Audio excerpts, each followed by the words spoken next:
آج کا ہمارا موضوع ہے جادو اور اس کی حقیقت۔ جادو اور اس کی حقیقت سے انکار نہیں کیا جا سکتا، کیونکہ یہ ایک ایسی حقیقت ہے جو انسانوں کو ذہنی طور پر بھی بیمار کرتی ہے اور جسمانی طور پر بھی جو ہے وہ اذیت اور تکلیف کے اندر مبتلا کرتی ہے۔ جادو سے نبی کریم علیہ السلام خود جو ہے وہ جونجتے رہے، اور نبی کریم علیہ السلام کی جسمانی صحت بھی اثر انداز ہوئی، اور نفسیاتی طور پر اور ذہنی طور پر بھی جو ہے وہ متاثر ہوئے۔ جیسے کہ حضرت عائشہ صدیقہ رضی اللہ تعالی عنہ آپ فرماتے ہیں کہ جب نبی کریم علیہ السلام کے اوپر ایک لبید نامی یہودی نے جو ہے وہ جادو کیا، تو اس وقت آپ کی کیفیت ایسی تھی کہ گویا آپ کو لگتا تھا آپ نے ایک کام کر دیا ہے، جبکہ آپ نے وہ بھی کام نہیں کیا ہوتا۔ تو یہ جادو کا مرحلہ یا سفر جو ہے وہ کچھ دنوں تک محدود تھا، بعض روایات کے مطابق کچھ مہینوں تک یہ چلتا رہا، اور اسی دوران جو ہے وہ دو فرشتے نبی کریم علیہ السلام کے پاس آتے ہیں۔ ایک فرشتہ آپ کے سر کی جانب جو ہے وہ بیٹھ جاتا ہے، اور دوسرا فرشتہ جو ہے وہ پاؤں کی جانب بیٹھ جاتا ہے۔ وہ دونوں آپس میں بات کرتے ہیں، اور وہ کہتے ہیں کہ آپ کو معلوم ہے کہ ان کو کیا ہوا ہے؟ تو وہ کہتا ہے ہاں مجھے پتہ ہے ان کو کیا بیماری ہے، ان پر جادو ہوا ہے۔ تو سوال کرتا ہے کہ جادو کس نے کیا؟ وہ کہتا ہے فلاں یہودی جو نبی کریم علیہ السلام کی بارگاہ میں آتا تھا اس نے کیا ہے۔ اور کہاں پہ کیا ہے؟ تو دوسرے نے جواب دیا کہ فلاں انصاری کا ایک کنواں ہے، اس کے اندر کیا ہے۔ اس کے بعد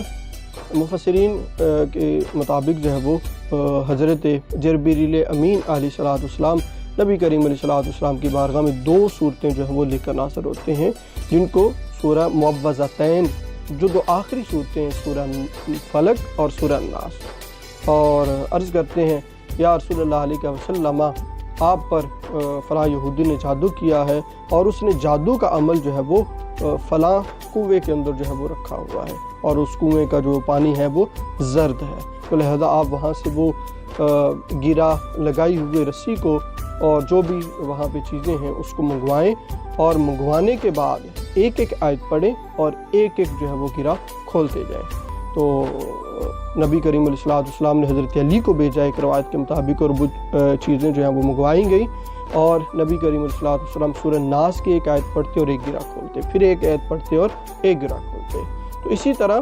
جتنی سورہ ناس کی آیات تھیں وہ تلاوت فرمائیں، اور اس کے ساتھ ہی وہ ساری کی ساری گرا جو ہے وہ کھل گئے۔ جب وہ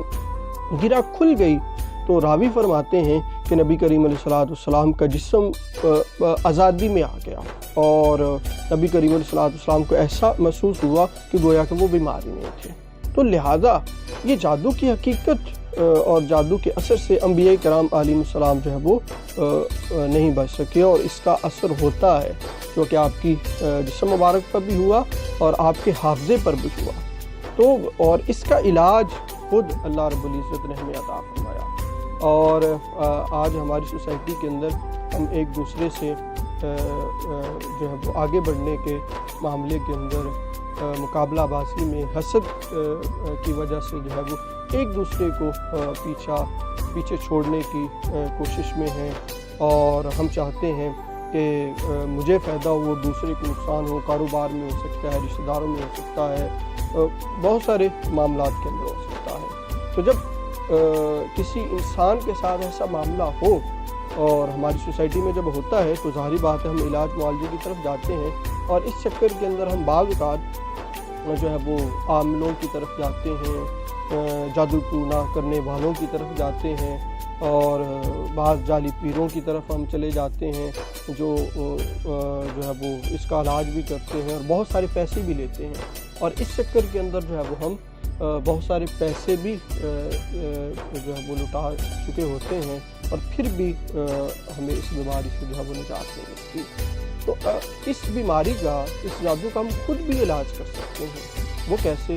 اللہ تعالیٰ نے ہمیں طریقہ بتایا ہے کہ جیسے نبی کریم علیہ السلام کو جبریل امین نے عرض کیا یا رسول اللہ علیہ وسلم آپ ایک آیت پڑھتے جائیں اور ایک گرہ کھولتے جائیں، تو جیسے ہی آپ نے وہ ساری گرہ کھولی اور سورہ ناس مکمل کی تو آپ کو اس بیماری سے جو ہے وہ نجات مل گئی۔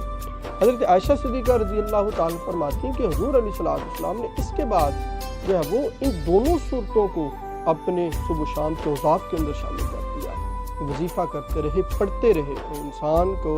اس جادو ٹونے اور حاسدین کے حسد اور بہت ساری چیزوں سے نجات حاصل کرنے کے لیے ان 2 صورتوں کو پڑھنے اور اللہ پر توکل اور یقین رکھنے کی ضرورت ہے۔ اگر ہم جو ہے ان 2 صورتوں کو اپنی زندگی کے اندر شامل کر لیں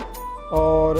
جو ہے وہ اس کو جب بھی موقع ملے ہم پڑھتے رہیں اور پڑھ کر اپنے اوپر جو ہے وہ دم کرتے رہیں، تو اللہ تعالیٰ ہمیں اس جادو جیسی جو ہے وہ بھیانک بیماری سے جو ہے وہ محفوظ فرمائے گا۔ تو آئیں